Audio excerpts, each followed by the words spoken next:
एक विषय हमारी छात्र इकाई की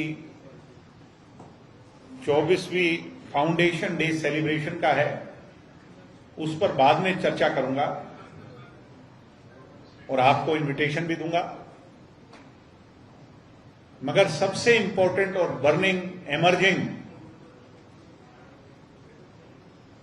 जो विषय है वो हरियाणा शिक्षा बोर्ड से लेकर के है। हरियाणा का शिक्षा बोर्ड, जिससे न केवल बच्चों की, आने वाली नस्लों की उम्मीद जुड़ी हुई है, बल्कि वो शिक्षा बोर्ड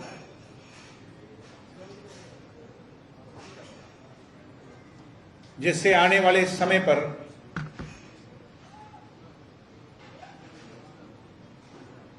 शिक्षक प्रदेश को मिलेंगे, यानी वो शिक्षा बोर्ड जो हरियाणा प्रदेश की शिक्षक फैक्ट्री है, उसमें जो अनियमितताएं हैं उसको लेकर के लाखों अभ्यर्थियों के एवं कर्मचारियों के एवं हरियाणा के करोड़ों वासियों के जो मन में भ्रांतियां हैं, उसको लेकर के कुछ खुलासे करने आपके बीच में आया हूं। हमारी पार्टी ने निरंतर TET Haryana teachers eligibility test वाले मामले में हो रही गड़बड़ियों की आवाज को उठाने का काम किया है। आप जानते हैं कि पिछले साल युवा इकाई ने बड़े जोर शोर से वहां पर जो बड़ी बड़ी गड़बड़ियां हो रही थी उसको जनता के बीच में लाने का काम किया, उसको उठाने का काम किया।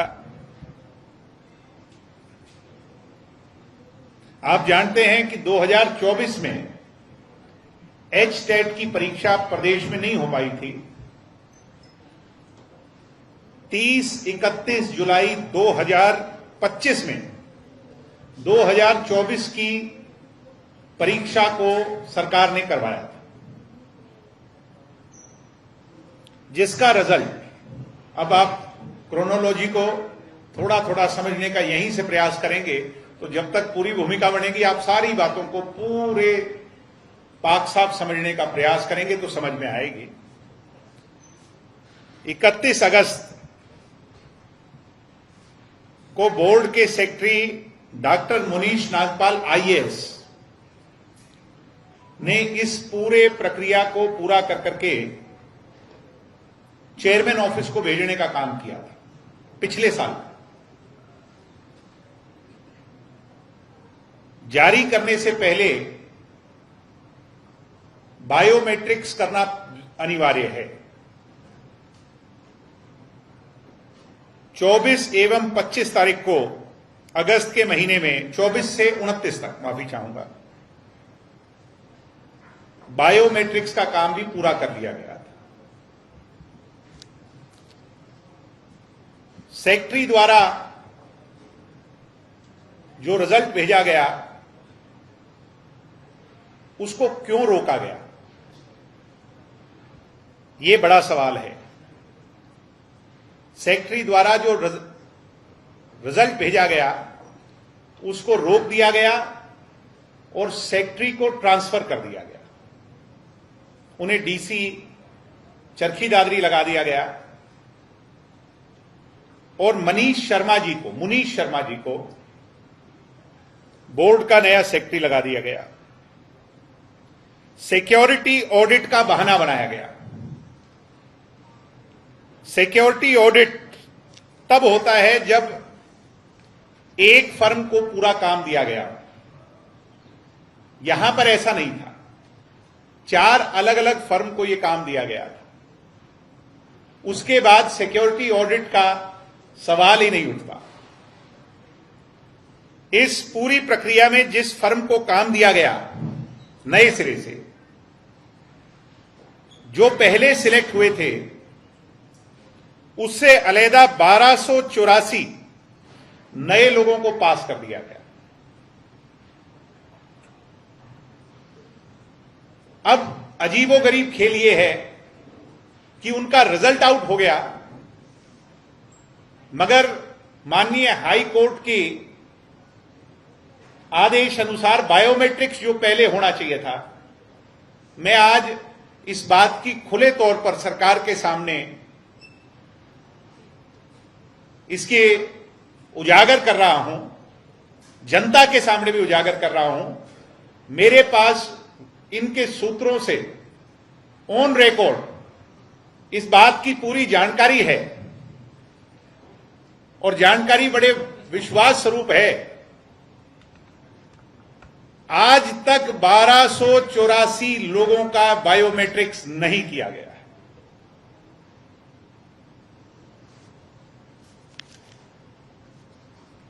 अमूमन और जो प्रक्रिया सालों से फॉलो होती आ रही है, जब भी रिजल्ट आउट होता है तो बोर्ड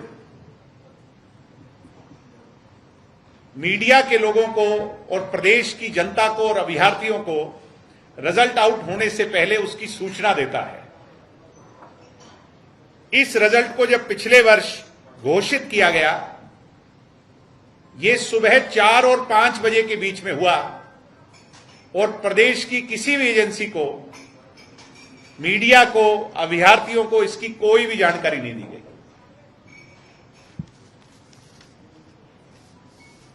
जब शोर मचा, लोगों ने आवाज उठाई, हमने आवाज उठाई, तो बीजेपी के लोग, सरकार में बैठे लोग डर गए और मई के महीने में चेयरमैन को बदल दिया कि सच सामने ना आ जाए।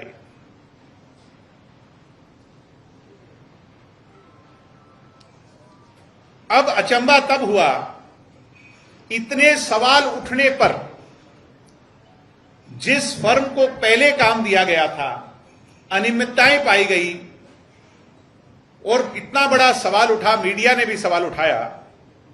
आपको भी हैरानी होगी कि उसी कंपनी को इस वर्ष के एचटेट एग्जाम की फिर से जिम्मेदारी,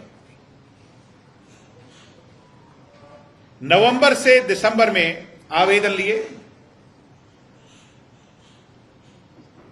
आवेदन तब लिए जाते हैं जब तिथि तय कर ली जाए, नहीं तो आवेदन किस चीज का ले रहे हैं आप? एग्जामिनेशन कंडक्ट करवाने की डेट ऑफ एग्जामिनेशन के नाम पर आवेदन लिए जा सकते हैं। यह इतिहास में पहली बार है, एचटेट की परीक्षा का आवेदन ले लिया बिना एग्जामिनेशन डेट वेरीफाई किए। इस दौरान बार बार डेट को, तिथि को बदला गया, जो डेट अनाउंस की। यह इतिहास में पहली बार है जो मैं कह रहा हूं कि फॉर्म भर दिया गया है मगर डेट अनाउंस नहीं है। अंत में जाकर के जो लास्ट कैंसिल डेट हुई वो जून की हुई।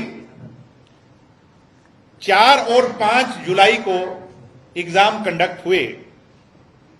2,33,284 अभ्यर्थियों ने परीक्षा दी। टीजीटी, टीआरटी, पीआरटी, 3 तरह के इसके अंदर एग्जामिनेशन कंडक्ट हुए। इन एग्जामिनेशन में जो पेपर आया, उस पेपर पर 22 के 22 जिलों में स्टूडेंट्स ने, अभ्यर्थियों ने सील ना होने की बात को उजागर किया। बहुत गरमाई से इस मुद्दे को उठाया कि सील पेपर हमारे तक नहीं पहुंचे। एग्जामिनेशन टाइम 3 से 5 PM लास्ट डिक्लेयर्ड था। उसके बाद भी ज्यादातर सेंटर्स पर 8:30 बजे रात तक एग्जामिनेशन कंडक्ट होते रहे, ऑन रिकॉर्ड है। कानूनन तौर पर, और रूल बुक ये कहती है, पेपर कंडक्ट होने से लेकर, ट्रांसपोर्टेशन से लेकर और स्ट्रांग रूम में लाने तक सीसीटीवी फुटेज और उसका डाटाबेस रिकॉर्ड पर रहना चाहिए 3 महीने तक। मैं आज इस बात के लिए भी सरकार को कहूंगा कि मुख्यमंत्री की नाक के नीचे भिवानी स्थित शिक्षा बोर्ड ने, जिसमें तमाम लोगों की संलिप्तता है, सीसीटीवी फुटेज को पूरी तरह से डिलीट कर दिया है। जब मैंने इस मुद्दे को उठाया, उससे अगले दिन रिजल्ट आना था। मैंने भिवानी में यह मुद्दा उठाया था प्रेस कॉन्फ्रेंस कर करके, आपकी नॉलेज में। इन लोगों ने उस डर से उस रिजल्ट को, जो 21 तारीख को रिजल्ट आना चाहिए था, उसको होल्ड कर दिया। अब सबसे बड़ा जो सवाल उठता है कि स्ट्रांग रूम जहां पर कंडक्ट होकर के एग्जामिनेशन शीट्स रखी गई हैं, ओएमआर शीट्स रखी गई हैं, उसकी सीसीटीवी फुटेज डेलिबरेटली चाह करके डिलीट कर दी गई है। उसके स्टोरेज डिवाइस को वहां से हटा दिया गया है। और जब वहां के लोकल इंचार्ज ने इसके खिलाफ आवाज उठाई, तो जिसके पास सीसीटीवी फुटेज रखने की जिम्मेवारी थी, उसको और 14 अन्य लोगों को आधी रात को अपनी जिम्मेवारी से ट्रांसफर कर करके कहीं और लगा दिया। ये जो बातें मैं आपके सामने रख रहा हूं, जननायक जनता पार्टी का पदाधिकारी होने के नाते एक राजनीतिक दायित्व के अनुसार तो रख ही रहा हूं, मगर मेरे साथ साथ ये तमाम बातें एजुकेशन बोर्ड कर्मचारी यूनियन के लोग निरंतर उठा रहे हैं और धरने पर बैठे हुए हैं। एक लेटर भी है जिसके अंदर internally letter between the departments ये कहा गया है कि सीसीटीवी फुटेज डिलीट की जा चुकी है, खराब नहीं हुई है, डिलीट की जा चुकी है।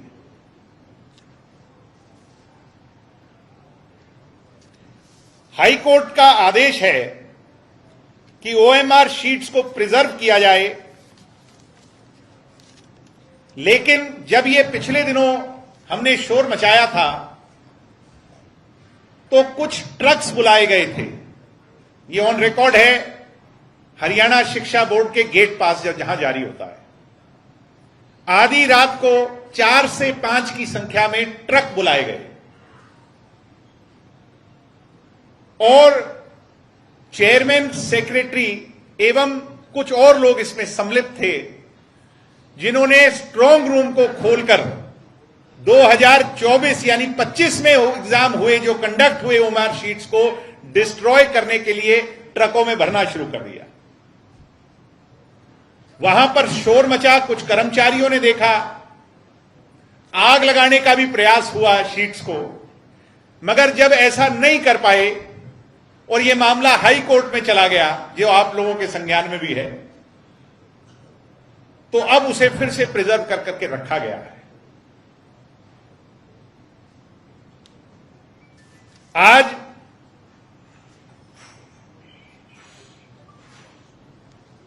सबसे बड़ा जो विषय है सिक्योरिटी ब्रीच का है, ट्रांसपेरेंसी का है। इस सब के साथ हरियाणा प्रदेश के अंदर जो कोचिंग सेंटर्स चल रहे हैं उन पर भी सवाल उठाता है। कुछ कोचिंग सेंटर्स ऐसे हैं जिसमें बीजेपी और बीजेपी के एलाइड लोग और मैं विशेष तौर पर कहूंगा जो बोर्ड के सेक्रेटरी हैं उनकी वाइफ भी कोचिंग सेंटर चलाती है। आमतौर पर एक चर्चा है हरियाणा में, एविडेंट चर्चा है, बातों की चर्चा नहीं, एविडेंट चर्चा है। जो रिजर्व कैटेगरी के हैं उनसे 2-2 लाख लिए जाते हैं और जनरल कैटेगरी के लोगों के 5 से 7 लाख रुपए लेकर के ये पेपर पास करवाया जाता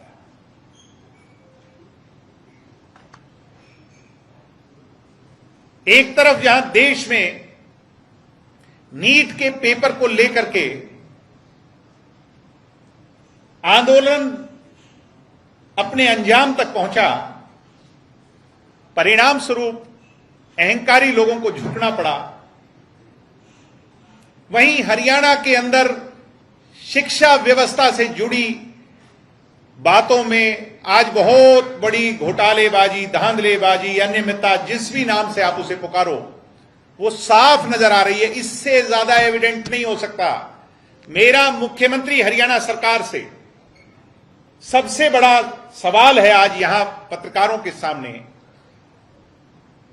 कि वो मीडिया में आए, पब्लिक में आए, या आजकल मोदी जी तो नए जमाने से सोशल मीडिया पर आ रहे हैं, शायद उन्हीं के रास्ते पर चल जाएं और हरियाणा प्रदेश के लाखों करोड़ों नौजवान को इस बात का जवाब दें कि शिक्षा व्यवस्था से इतना बड़ा खिलवाड़ कैसे हो रहा है। जवाब दें मुख्यमंत्री जी। सीसीटीवी फुटेज इस एग्जाम की गई तो कहां गई? और पहली बार है कि अकाउंटेबिलिटी देश में तय हुई है। अगर हरियाणा में, देश में नीट पेपर लीक पर शिक्षा मंत्री जिम्मेवार है तो इस बड़े घोटाले में, इन अनियमितताओं में कौन जिम्मेवार होगा? ये मुख्यमंत्री जी, हरियाणा की जनता आपसे पूछना चाहती है, हरियाणा का नौजवान आपसे पूछ रहा है। जिस कंपनी को अनियमितताओं के बावजूद आपने दोबारा इस प्रक्रिया में हिस्सा बनाया, उस सारे खेल में कौन लोग सम्मिलित हैं, इसकी जांच हो। जांच हो शिक्षा बोर्ड में जो कर्मचारी और पदाधिकारी हैं, उनके परिवारजन क्या कोचिंग सेंटर्स चला रहे हैं और उनमें एनरोल्ड, क्योंकि एनरोल्ड लोगों की सूची होती है, जांच हो इस बात की क्या उन्हीं लोगों का चयन प्रायोरिटी से किया जा रहा है या इन 2024 जिसका 25 में हुआ उसमें किया गया है। 1284 लोग अवैध तरीके से जोड़ने का जो काम हुआ, क्या वो इन कोचिंग सेंटर से जुड़े हुए अभ्यर्थी थे या नहीं थे? कर्मचारियों ने जो कहा है कि 2024 जिसका 25 में पेपर हुआ है, अब जब उसको, माफी चाहूंगा, 2026 में जो हुआ है जिस पर हमने शोर मचाया और अब कर्मचारियों को मैनुअल चेकिंग के लिए, क्योंकि रिजल्ट आउट नहीं हुआ, जब से हमने शोर मचाया इन्हें रिजल्ट को कॉल बैक कर लिया, अब मैनुअल चेकिंग का बहाना बनाया जा रहा है। मैनुअल चेकिंग में मेरी कर्मचारियों से बात हुई है और कर्मचारी इस बात का भिवानी में विरोध कर रहे हैं कि ओएमआर शीट्स पर जो सर्कल्स और डॉट्स लगाए गए हैं वो पूरी तरह से, कई शीट्स में तो पूरी तरह गलत हैं, उसके बावजूद उन्हें पास किया गया है या उस श्रेणी में रखा गया है। सम्मानित साथियों, अगर शिक्षक, जैसे देश में आवाज उठ रही थी कि डॉक्टर्स और इंजीनियर्स अगर पैसा दे करके बनेंगे तो हमारा इलाज कौन करेगा, इस देश के भविष्य को कौन सुनहरा बनाएगा। अब मैं आपसे, मीडिया के लोगों से सवाल करता हूं, आपके माध्यम से मुख्यमंत्री जी से सवाल करता हूं कि अगर हमारे शिक्षक पैसे दे करके चयनित होंगे, चहेतों को चयनित किया जाएगा, शिक्षा बोर्ड में इतनी बड़ी धांधलेबाजी होगी, तो जिन बच्चों को हम सरकारी स्कूल में भेज करके उनका भविष्य सुनहरा करना चाहते हैं, क्या हम उसकी परिकल्पना कर सकते हैं?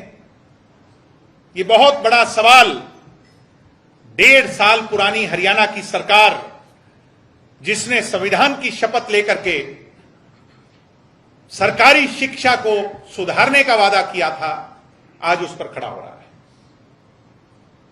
मेरे पास आज कुछ सवाल सरकार के लिए थे। सरकार अगर इन बातों का तथ्यहीन जवाब नहीं दे पाएगी तो हमें हाई कोर्ट मूव करना पड़ेगा, और समय रहते फिर हम हाई कोर्ट मूव कर करके लोगों के लिए न्याय मांगेंगे। उन अभ्यर्थियों जिनके साथ खिलवाड़ हुआ उनके लिए न्याय मांगेंगे। आज ये कुछ सवाल जहां मैंने रखे हैं मुख्यमंत्री जी के सामने। मुख्यमंत्री जी, हो सकता है कि आपका महकमा ना हो, मगर मोदी जी से कुछ सीख लीजिए। इतने बड़े आंदोलन के बाद, बच्चों को, बच्चियों को पीटने के बाद, लाठियां चलाने के बाद मोदी जी का जो दिल पसीजा है, क्या हरियाणा में आप भी ऐसा ही आलम पैदा करना चाहते हैं, मजबूर करना चाहते हैं लाखों अभ्यर्थियों को सड़कों पर उतरने के लिए कि आप उन पर लाठी चलाएं, डंडे चलाएं, आंसू गैस के गोले चलाएं, पिलेट्स गन चलाएं, और तब जाकर उनके साथ न्याय हो? या आप समय रहते इस पर न्याय करेंगे, जवाब मांगेंगे, अकाउंटेबिलिटी मांगेंगे, शिक्षा मंत्री का इस्तीफा मांगेंगे, शिक्षा व्यवस्था को बदलने का काम करेंगे? तो मुख्यमंत्री जी, आज जो हमारा जनता का सवाल है, आपके कटघरे पे हमने डाल दिया। उम्मीद करता हूं कि समय रहते आप इसका जवाब देंगे, अन्यथा हम अदालत में जाकर इसके लिए न्याय मांगने का काम करेंगे। और उम्मीद है कि हरियाणा के भविष्य के टीचर्स भ्रष्टाचार से पैदा नहीं होंगे, भ्रष्टाचार में सम्मिलित नहीं होंगे, पैसे देकर के चयनित नहीं होंगे, ये उम्मीद करता हूं। वहीं दूसरा विषय, इंसो 2003 में एक पौधा दिल्ली के तालकटोरा स्टेडियम में डॉक्टर अजय सिंह चौटाला जी की अगुवाई में लगा था। इंसो वो प्लेटफॉर्म है सामान्य साधारण घर के बच्चों के लिए, जिसमें वो अपने हक और हुकूक की लड़ाई लड़ सके। उस प्लेटफॉर्म पर खड़े होकर के ना जाने कितने बच्चों ने लीडरशिप क्वालिटी पाई है अपने जीवन में।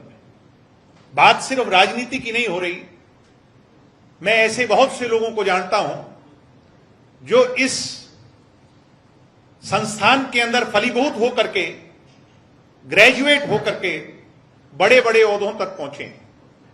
मुझे कहते हुए गर्व होता है, इंसो से जुड़ करके जिन्होंने राष्ट्रवाद की भावना पाई है, उन्होंने आज बड़े बड़े ओहदे पाए हैं। कोई जुडिशरी में बहुत बड़े ओहदे पर है, कोई मेडिकल लाइन में बहुत बड़े ओहदे पर है, कोई इंजीनियरिंग में बहुत बड़े ओहदे पर है। और मुझे इस बात को कहते हुए भी खुशी होती है कि कोई समाज सेवा में बहुत अग्रणी है, कोई राजनीति में बहुत अग्रणी है। इंसो इज अ ऑनगोइंग प्रोसेस, जिससे जुड़ करके कितने ही साथियों ने शिक्षा के साथ साथ समाज सेवा, यानी चाहे पौधारोपण की बात हो, रक्तदान की बात हो, चाहे फीमेल फिटिसाइड पर बड़े आंदोलन छेड़ने की बात हो, नेत्रदान की बात हो, जिसका Guinness book of world record आज भी इंसो के नाम है, ऐसे बहुत से कारनामे कर करके दिखाए। उस इंसो का 24वां स्थापना दिवस इस बार हमने चंडीगढ़ में मनाने का फैसला लिया है। इनसो के संस्थापक डॉक्टर अजय सिंह चौटाला जी के आदेशानुसार चंडीगढ़ के लुबाना भवन में बड़ा आयोजन इनसो 5 अगस्त को, आगामी 5 अगस्त को करने जा रही है। आज मैंने यूनिवर्सिटी की मीटिंग और कॉलेजेस की मीटिंग ली है और जो जोश, उत्साह और उमंग है इनसो का फाउंडेशन डे मनाने के लिए और दिल्ली में हुए जेनजी प्रोटेस्ट में जो जीत छात्रों की हुई, इसको देख करके संगठन ने यह फैसला लिया है कि इसे छात्र विजय दिवस के तौर पर मनाएंगे। हरियाणा से, दिल्ली से, राजस्थान से और पूरे चंडीगढ़ से हजारों हजार साथी उस मंच पर आकर के उस दिन धूमधाम से अपनी इनसो का 24वां जन्म दिवस, स्थापना दिवस मना करके उसमें अपनी भागीदारी निभाएंगे। मैं इनसो का पूर्व अध्यक्ष होने के नाते आप सब लोगों को, मेरे मीडिया परिवारजन को इनवाइट करता हूं, इनविटेशन देता हूं, निमंत्रण देता हूं कि आप भी भावी पीढ़ी के उस उत्सव में अपनी कलम और कैमरे की ताकत से उनका सहयोग करें, इसके भागीदार बने और मुझे उम्मीद है कि आप सब वहां पहुंच करके 4 चांद लगाएंगे।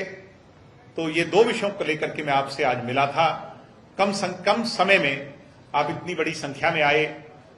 हरियाणा में जो गंभीर सवाल शिक्षा व्यवस्था पर, HTET परीक्षा पर उठे हैं, सवाल तो CET पर भी उठ रहे हैं, HPSC पर भी उठ रहे हैं, सवाल तो हर चीज पर उठ रहे हैं, मगर एक विषय पर बात होनी चाहिए।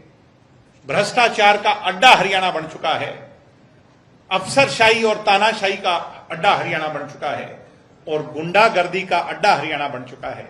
ऐसे में शिक्षा, जिस पर देश में बड़ी चर्चा हो रही है, तो हरियाणा में भी चर्चा होनी चाहिए। मुख्यमंत्री जी, अब ये युवा आने वाली पीढ़ी शांत नहीं बैठेगी बल्कि सवाल उठाएगी। धन्यवाद। जय हिंद। आपके सवाल हों उनको मैं आमंत्रित करता हूं और आपका पुनः यहां पधारने के लिए तहे दिल से शुक्रिया।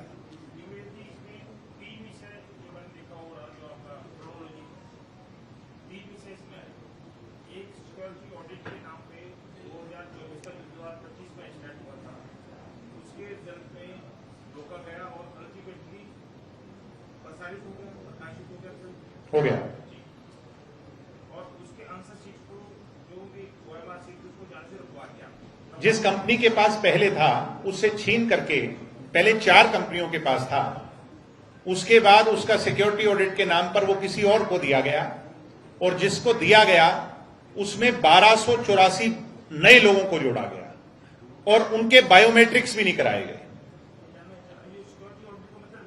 सिक्योरिटी ऑडिट का मतलब उसको दोबारा से ऑडिट करना, ये एक बहाना है, रिजल्ट को ऑडिट करना।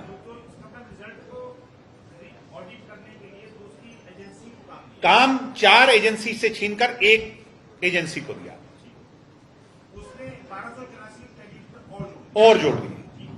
उनका बायोमेट्रिक नहीं हुआ। उनका बायोमेट्रिक्स पहले होना चाहिए था रिजल्ट आउट होने से, उनका बाद में हुआ ही नहीं। बिना बायोमेट्रिक्स के आप ऑथेंटिकेट कैसे कर सकते हैं? एक आक्षेप ये है कि जिस कंपनी को पहले दिया गया, जिसकी अनियमितताओं के चलते चेयरमैन को जाना पड़ा, उसी कंपनी को दोबारा काम दे दिया गया और जिस कंपनी को काम दिया उसके काम की ये लिस्ट ऑफ अनियमितताएं मैंने आपको बता दी, जिसने 1284 जोड़े उसको उसी को दोबारा काम दिया गया। 1284 जोड़े उसको तो गलत माना ही नहीं आपने। उसको गलत नहीं माना सरकार ने, वो तो सरकार अपनी जिद पर अड़ी रही, तो ठीक है, वो इनके अकॉर्डिंग ठीक है। मगर मेरा सवाल है कि बायोमेट्रिक्स क्यों नहीं हुए और किस बिना पर जोड़ा गया? 1284 लोग जो जोड़े गए, क्या वो चुनिंदा सेंटर से तो नहीं आ रहे थे? इस पर व्हाइट पेपर जारी तो करे सरकार, कम से कम प्रदेश के लोगों को यह बताए कि ये लोग कौन थे।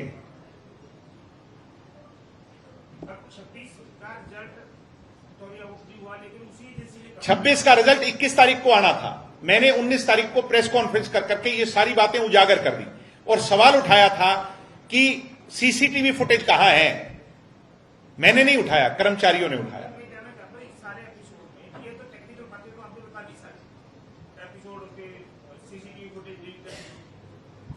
आप अनियमितता क्या मानना चाह रहे हैं? क्योंकि बच्चों को पास करने का प्रयास किया जा रहा है, एक बात। दूसरा, क्या उस एजेंसी को पैसे का गड़बड़ हुई, एक बात। एजेंसी ही गड़बड़ में है।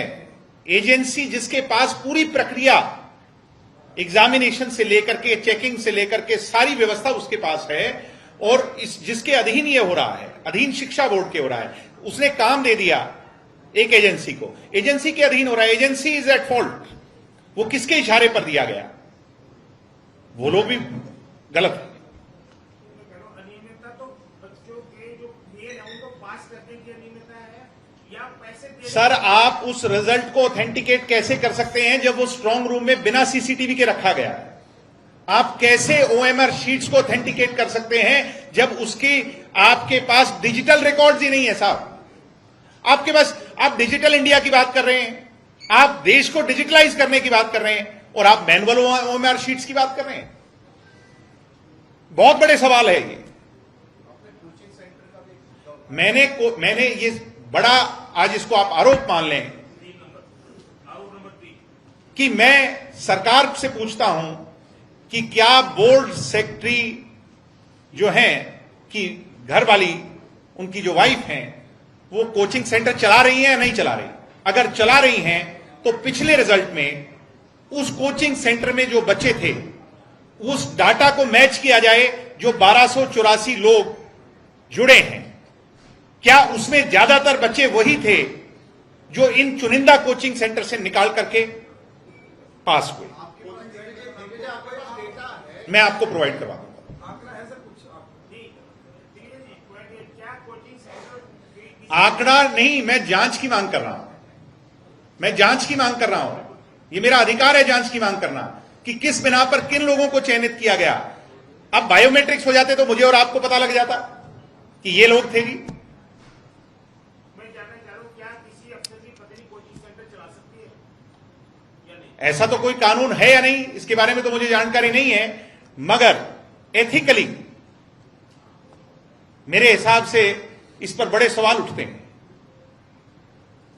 कि एक बोर्ड सेक्रेटरी की अगर धर्मपत्नी है, वो कोचिंग सेंटर चला रही हैं, और मुझे पूरी सूचना है कि उस कोचिंग सेंटर में पढ़ने वाले ज्यादातर बच्चे पास हुए हैं। तो इशू तो ये हुआ कि उस कोचिंग सेंटर के बच्चे पास एक कोचिंग सेंटर की बात नहीं है साहब, मल्टीपल कोचिंग सेंटर्स की बात है across Haryana. Multiple coaching centres. मैं एलेज कर रहा हूं कि वो इनके चहितों के हैं, जहां से ये बच्चे निकल कर गए। जो आपने कहा 2 लाख रुपए और 5 से 7 लाख रुपए, ये सिर्फ एक आरोप है, प्रमाण नहीं है। ये आरोप है, और समय आएगा तो प्रमाण भी है, मगर वो नौबत ना आए तो मैं मुख्यमंत्री जी से मांग करता हूं कि इस पर पारदर्शिता हो। मैं आपको लिस्ट प्रोवाइड करूंगा।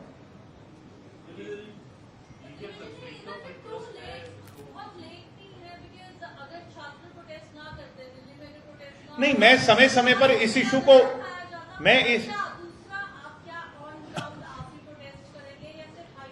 आज मैंने आपके सामने बैठ करके मुख्यमंत्री जी से कुछ सवाल पूछे हैं। मैं उम्मीद करता हूं जैसा उन्होंने गुड़गांव में कुछ सवालों को लेकर के उंगली दिखाई थी, वो उंगली ना दिखा करके सवालों का जवाब देंगे। मुख्यमंत्री का दायित्व है कि बड़े क्वेश्चन मार्क उठे हैं। क्या आपको विश्वास है, मैं आप ही से सवाल कर लेता हूं, कि आप जिस एग्जामिनेशन में बैठे उसका पेपर जो आपके सामने आए वो सीलबंद ना हो, क्या आपको उस एग्जामिनेशन पर विश्वास होगा? क्या उसके स्ट्रांग रूम के सीसीटीवी फुटेज ना हो, उसका डिजिटल रिकॉर्ड ना हो, आपको विश्वास होगा? फिर तो कोई भी स्ट्रांग रूम को खोलेगा और उसमें शीट सेट कर देगा। जिनको लाभ पहुंचाना चाहेंगे उनको लाभ पहुंचा देंगे। ऐसा हुआ है और इसके तथ्य हमारे पास हैं। आज मैंने एक बड़ा सवाल सरकार के सामने रखा है, अगर उस नौबत पर आना पड़ा तो फिर उस नौबत पर भी आएंगे। मेरे पास तो वो इंटरनल लेटर भी है, अगर आप चाहो, मेरे पास तो वो इंटरनल लेटर भी है जिसमें सीसीटीवी फुटेज गायब होने की बात कही गई है। इनका इंटरनल लेटर है हरियाणा शिक्षा बोर्ड का, हरियाणा शिक्षा बोर्ड का लेटर है, वो तो आप क्रॉस वेरीफाई कर लेंगे। अगर लेटर तो ऑन रिकॉर्ड होता है ना, लेटर थोड़ी डिलीट हो सकता है। अभी अगर आपका इस विषय को लेकर के कोई और सवाल है तो एक बार इसको कंप्लीट कर लेते हैं। मैं ये कह रहा था कि हरियाणा सरकार एक टैगलाइन या नारा कह सकते हैं कि बिना पर्ची बिना खर्ची हम नौकरी दे रहे हैं। आप मैंने रेट बता दिया आपको, आप बिना पर्ची की पर्ची पे बात पे अटके में। मैं तो रेट बता रहा हूं, 2 लाख एससी सीट के और 5 से 7 लाख जनरल सीट के, कोई दे और कोई काम कराओ। क्या कोई ऐसा डाटा है जो आप ये कोचिंग सेंटर्स की बात कर रहे हैं उनसे उनके ही कैंडिडेट पास हो रहे हैं, ऐसा कोई डाटा है आपके पास? मैं यही चाहता हूं, ये काम मेरा नहीं है, ये काम सरकार का है। 1284 लोग कहां एनरोल्ड थे, कहां कोचिंग ले रहे थे, वो कोचिंग सेंटर किसके हैं? अगर आवश्यकता पड़ेगी तो हम वो डाटा भी साझा करेंगे। आप ये कह रहे हैं प्रमाण आपके पास है कि सरकारी बताते कि कोचिंग सेंटर ये काम मेरा नहीं है, मैं तो सिर्फ बड़ा सवाल पूछ रहा हूं कि सीसीटीवी फुटेज कहां है, डिजिटलाइज रिकॉर्ड कहां है, क्या ये अधिकार मेरा है या नहीं है? एक हरियाणा का नागरिक होने के नाते, एक पार्टी का रिप्रेजेंटेटिव होने के नाते कुछ जायज सवाल सरकार से पूछ रहा हूं। मुझे उम्मीद है कि मुख्यमंत्री सामने आकर इन पर जवाब देंगे और शिक्षा बोर्ड जवाब देगा। लेकिन बोर्ड का चेयरमैन और सचिव को तो आप बाहर नहीं छोड़ रहे ना, वो तो नहीं शामिल, वो तो प्रोमिनेंट है इसमें। और उसमें शिक्षा मंत्री और सीएम को कह रहे हैं आप। मैं कह रहा हूं, देश में अगर नीट का पेपर लीक हुआ तो अकाउंटेबल कौन था, किसको जाना पड़ा? अब शिक्षा मंत्री कौन है हरियाणा में? है जी? नहीं, हरियाणा में एक नया चलन है, मंत्री कोई और होता है, सुपर मंत्री कोई और होता है। सीएम सुपर सीएम की बात कर रहे हैं, हाँ, ऐसा ही मंत्रियों पर भी है, तो सुपर शिक्षा मंत्री कौन है? वो आप जानते हैं। दिग्विजय जी, एक और मुद्दा है कि एसआईआर का डाटा जारी किया है चुनाव आयोग ने। जो लोग संलिप्त हैं उनके तार बहुत गहरे हैं और आवश्यकता पड़ेगी वो प्रमाण के साथ भी कि कैसे ये नेक्सस फरीदाबाद से चल करके कहां कहां जाता है, मेरे पास सारे प्रमाण हैं। मैं चाहता हूं आज अगर बात को बहुत लंबा खींच दिया जाए तो मूल मुद्दा हट जाए। मूल मुद्दा कुछ सवाल है सरकार से सीधे। दिग्विजय जी, एसआईआर का डाटा जारी हुआ है, आपको लगता है हर चीज का हक इस्तीफा होता है? दिल्ली में भी इस्तीफा हुआ, पंजाब में भी इस्तीफा मांगा जा रहा है, हरियाणा में भी आप कह रहे हैं शिक्षा मंत्री का ये जवाब प्रधानमंत्री जी और मुख्यमंत्री जी ज्यादा बेहतर दे पाएंगे, क्योंकि उन्होंने अभी एक व्यक्ति का इस्तीफा दिलवाया है। वो क्यों दिलवाया है? इस्तीफा देने से लग रहा है कि आपको ये जो चीज शिक्षा, सिर्फ इस्तीफा देने से व्यवस्था परिवर्तन नहीं हो सकती, वो नियत और नीति से हो सकती है। सरकार की नियत और नीति अगर ठीक होगी तो व्यवस्था परिवर्तन होगी। दिग्विजय जी, एक अलग मुद्दा है एसआईआर का। तो आपकी पार्टी के एजेंट्स डीएलए के तौर पे काम कर रहे हैं, हमने उसको देने का काम, लोग पूरी हैं, कहीं कोई अनियमितता दिक्कत आएगी तो हम आपके सामने रखेंगे। अभी जो डाटा है ऐसा लगता है कि 30 से 32 लाख के आसपास वोट सब बाहर हो गए। अभी हम उसको एनालाइज कर रहे हैं। इसीलिए सवाल है जो आपके डीएलए हैं, जो टोटल जो बूथ BLA 2 19,720 बूथ है और आप 500 वहां डीएलए भी नहीं तैनात कर पाए। नहीं, ये किसने कहा? डाटा है, किसने डाटा दिया? उनने अपडेट नहीं किया होगा। अपडेटेड है, कब का है? आज का हैं जी? और उन्होंने ये भी कहा कि पॉलिटिकल पार्टीज ने हमें सहयोग नहीं किया पूरी प्रक्रिया में। दिखाओ मुझे। नहीं, इसको मैं वेरीफाई नहीं कर सकता क्योंकि इसमें क्या पार्टी वाइज दे रखा है। नहीं कर पाए वो, कौन कौन नहीं कर पाया? कोई नहीं कर पाया, सिर्फ बीजेपी कर पाई है। नहीं वो नहीं कर पाए। नहीं, हमने डेटा दे दिया है, वो उसको अपलोड दिया, उसको अपडेट नहीं कर पाए। हमने बहुत सा डेटा दे दिया है। चुनाव आयोग ने कहा कि राजनीतिक पार्टियों का सहयोग हमें नहीं मिला। उन्होंने किसी पार्टी का नाम नहीं लिया, लेकिन आपको लगता है कि नहीं, हमारे लोग तो, मैं तो खुद मीटिंग में गया हूं, हम सब लोग मीटिंग में जा रहे हैं। सहयोग का क्या नहीं? वैसे हम अब मुख्य विषय से फिर थोड़ा अलग चले जाएंगे, एसआईआर में चलेगी तो एसआईआर बड़ा विषय है। उनका कहना था जो ये गणना पत्र दिए गए फॉर्म्स लेने थे, इसमें आपके जो BLA 2 थे, आपका मतलब जेजेपी की नहीं खाली, बीजेपी, कांग्रेस, बीजेपी, INLD, जी। CPIM, जी, इनका उतना सहयोग उत्साहवर्धन नहीं रहा कि वो उनके गणना फार्म और जो लोग बच गए हैं उनको ले आते। अभी पर एक महीना है, अभी इसमें आप काम कर सकते हैं। हम काम पूरी प्रक्रिया में तत्पर रह करके जेजेपी कर रही है और दुष्यंत जी खुद इस चीज को इंडिविजुअली जिला वाइज मॉनिटर कर रहे हैं। Thank you. सेटिस्फाई है सर अब अभी तक एसआईआर की प्रक्रिया जो हुई है? अब ये दुष्यंत जी बेहतर बता सकते हैं क्योंकि वो इस प्रक्रिया के प्रमुख हैं।